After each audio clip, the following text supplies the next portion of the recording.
Samantha, you are such a great wife. I am just lucky to be with you." My husband, Henry, who used to say such nice things, would now say, "You are no good because you are just a high school graduate. You are not a good human being." Henry would only say mean and nasty things to me now. When did our marriage, which was supposed to be very happy and peaceful, start to fall apart? I still don't know what went wrong and how it got wrong. My name is Samantha. I have been married for 3 years and I am a stay-at-home wife and a mother to our daughter. My father has passed away when I was young, so my mother worked very hard to raise me single-handedly. Perhaps it was because she pushed herself to work hard. My mother tended to get sick when I started my middle school. I think Mom was very relieved to see me graduate from high school, that after my graduation, she quickly became ill and passed away. I have no grandparents also, but the company's CEO, Alex, and his wife, Isabel, where I started working after I graduated from high school until I got married, took care of me well and acted as my parents, so I was not lonely at all. I met my husband, Henry, through a friend from my high school. My friend invited me to go to a blind date party, which I thought was a world I had no connection to, but I went and met my husband there. My friends saw that my husband, who had never shown much interest in women before, was taking good care of me and showing a lot of interest in me, so the friends encouraged me to go out with him. We started dating in a light-hearted way, but I was surprised when I found out that it was actually the first time for my husband as well as me to date someone. I was very surprised that I was the first one he ever dated, because he has such a great smile with a wonderful personality and looked very handsome and seemed very popular with the ladies at the party. I had never met such a nice guy in my classmates or at work, so I was overjoyed when he asked me to be his girlfriend. He was really cool and kind, and I was so proud of dating him, and all of my friends envied me about it. About a year into our relationship, my mother's condition worsened, and she passed away even after doctors treated her in the hospital. My parents had eloped, and I had no relatives to go out with, so I was all alone. Henry supported me when I felt all alone in the world, so it didn't take much time for me to think I can't live a life without Henry. On the other hand, for Henry too, he felt, "I have to support Samantha. I'm the only one Samantha has, so I should protect and take care of her." Henry told me that that's all he could ever think of at that time. If Henry had not been there for me then, I don't know what I would be doing now. I can only thank my husband for supporting me then and now, and taking care of me very well. About a year after my mother passed away, I found out I was pregnant. When I told Henry that I was pregnant, he was overjoyed and said, "Really? There is really our baby inside of you? Thank you! Samantha, thank you! I thought it was too early because it's been so short since your mother passed away, but let's get married, Samantha. Please, let me be your family, Samantha." He proposed to me with such kind words. Of course I said yes, and hugged him as he hugged me back, because I couldn't imagine my life with anyone other than Henry. Besides, I felt that I got pregnant because my father and mother, who are in heaven, were being happy and supporting me being with Henry. Just imagining what the future holds for us, I am filled with happiness and couldn't stop smiling. I thought I was at the bottom of my life after my mother died, but I never thought a day would come when I could be this happy. I am the happiest person in the world. At that time, I really thought so.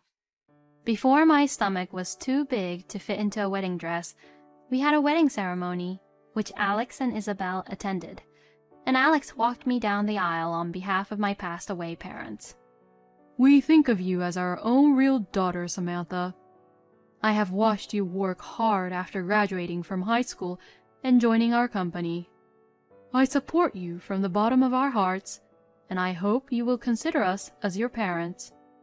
don't be a stranger and don't hesitate about anything to us. Or is it too forceful on you to consider us as your parents?"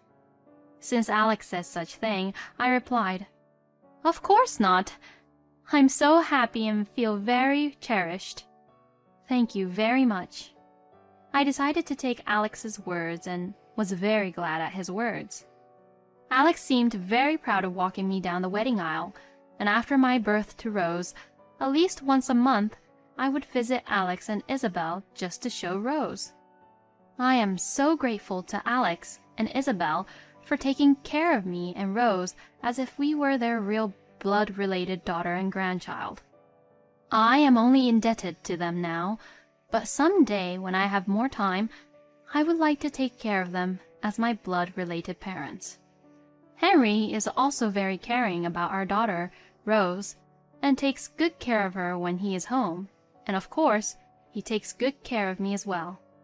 When Henry sees me moving around, trying to do all the household chores and taking care of Rose perfectly since I am a housewife, he says, "Samantha, why don't you take it easy a little bit?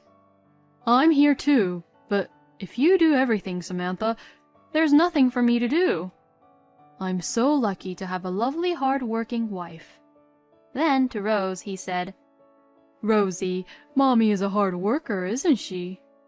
As he said this, he put Rose on his lap and played with her.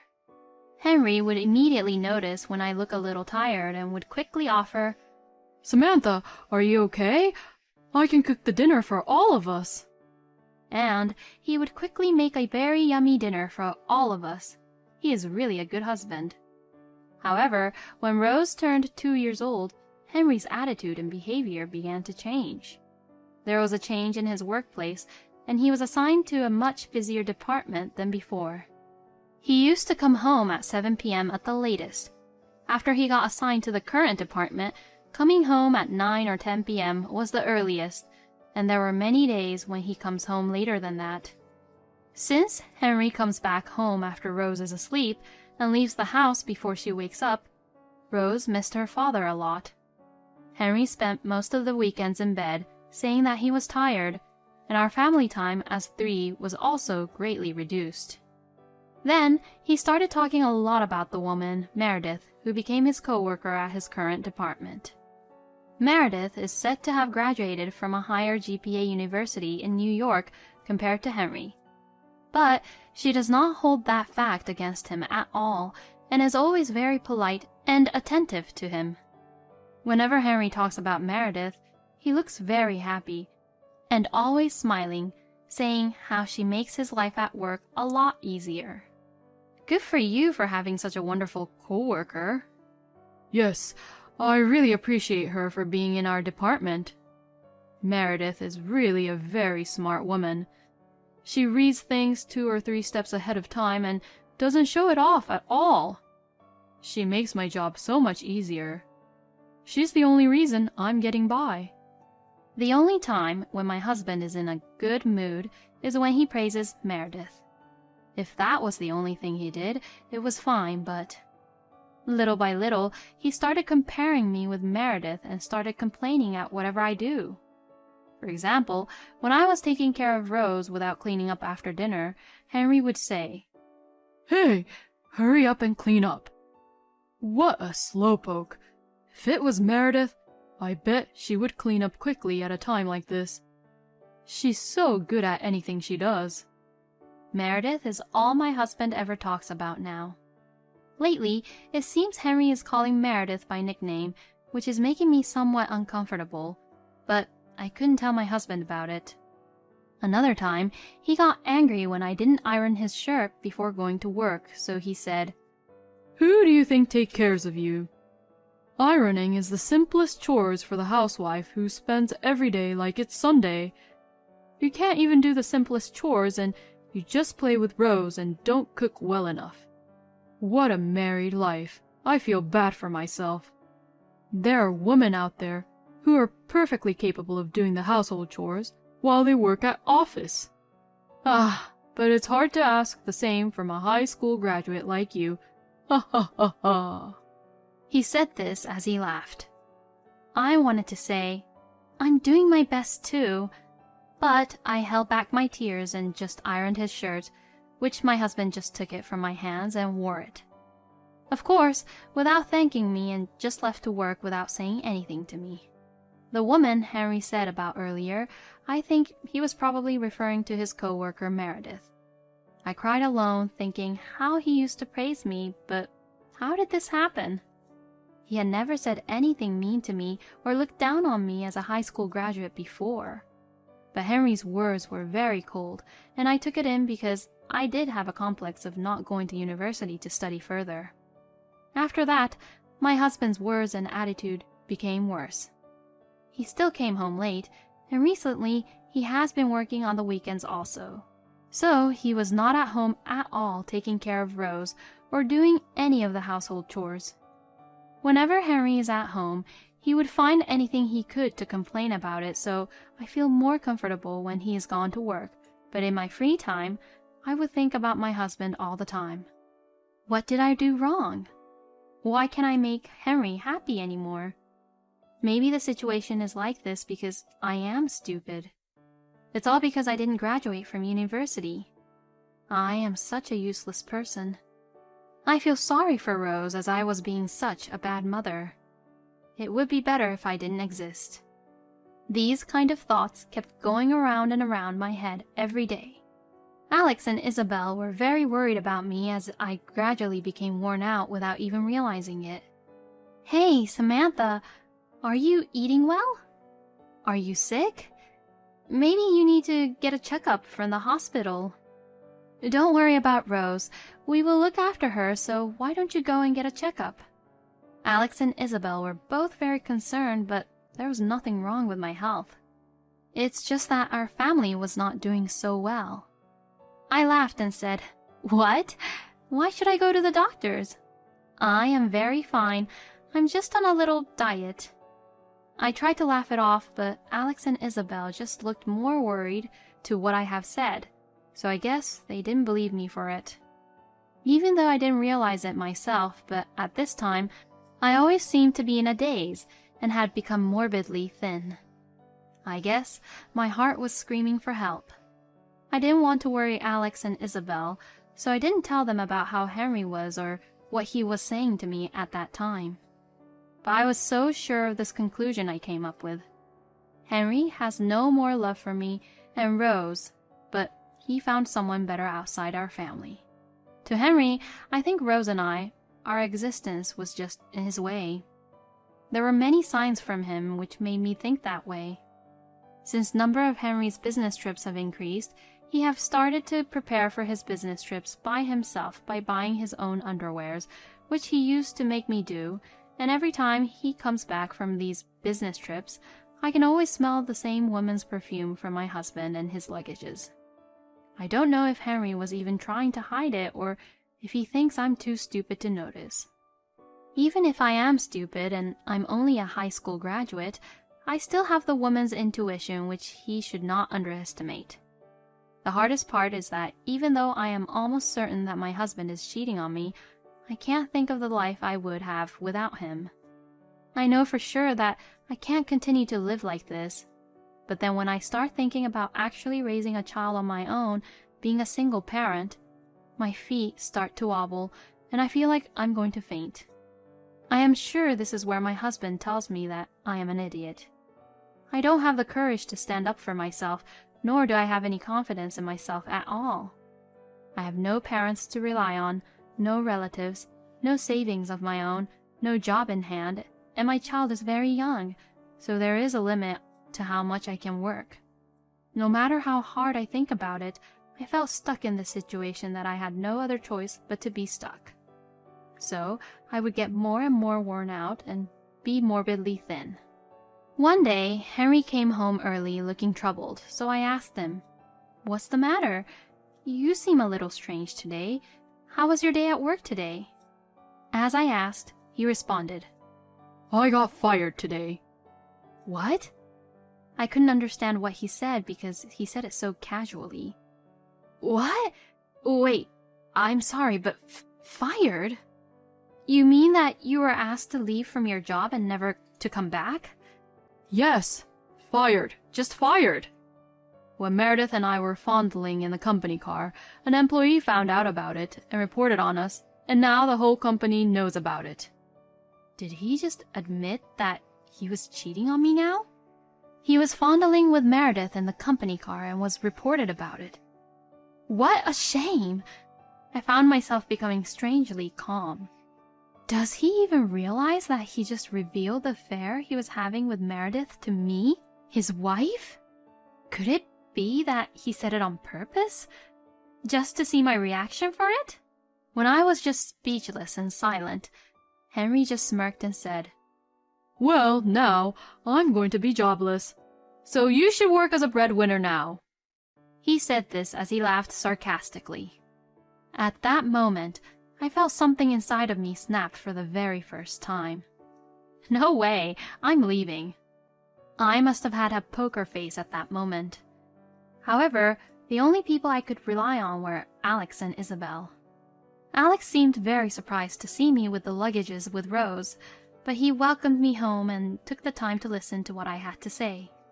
Then, because it was better to deal with the situation as soon as possible, Alex told me to leave Rose with Isabel, and then Alex and I went to Henry's parents' house on the very same day. Before Henry could lay any groundwork to frame you, we have to move fast.